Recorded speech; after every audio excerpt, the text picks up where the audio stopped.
హైదరాబాద్ను ఆ రోజున్నటువంటి ఒక ఉమ్మడి ఆంధ్ర పాలక వర్గం హైదరాబాద్ను కేంద్రపాలితం చేయాలా అని చెప్పని చర్చలు చేస్తున్నట్టు తరుణంలో మీరు కూడా కొట్లాడింది అధ్యక్ష. నాకు బాగా గుర్తు. మిమ్మల్ని స్ఫూర్తి తీసుకొని మేము కూడా కొట్లాడినాం. కేసీఆర్ గారి నాయకత్వంలో మేము కూడా వి ఫాట్ అగైన్స్ హైదరాబాద్ తో తెలంగాణ నో యూనియన్ టెరిటరీ అని చెప్పని కొట్లాడినాం. ఇవాళ భయం కలుగుతుంది, హైదరాబాద్ని డ్యూటీ చేస్తారట అని చెప్పి.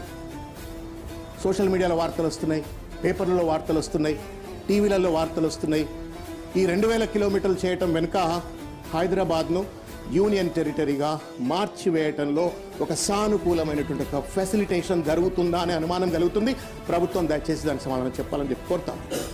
That means you are cutting the entire మెడబట్టి పిసికినట్టు తెలంగాణ. హైదరాబాద్ను కనుక మీరు యూటీ చేసి కేంద్ర ప్రభుత్వ పరిధిలో తీసుకపోతే తెలంగాణ ప్రజల నోట్లో మన్ను కొట్టినట్టు శంకరన్న, మొత్తం ప్రజలందరికీ కూడా ఇబ్బంది జరుగుతుంది. ఇది ఇక్కడి నుంచే మనమంతా బతుకుతాం. పెన్షన్లు రావాలన్నా, రైతు బంధు రావాలన్నా, రైతు అన్ని రకాల అభివృద్ధి పథకాలు జరగాలంటే హైదరాబాద్ మనది కావాలి. కానీ ఈరోజు కేంద్ర ప్రభుత్వం కొట్టివేయాలనే ప్రయత్నం జరుగుతుందని చెప్పని చర్చలు వస్తున్న నేపథ్యంలో దీన్ని ఒక విస్తృతమైనటువంటి ఒక రీతిలో దీన్ని పెనట్రేట్ చేస్తున్నప్పుడు భయం కలుగుతుంది. దానికి కూడా సమాధానం చెప్పాలని చెప్పి నేను కోరుతా ఉన్నాను.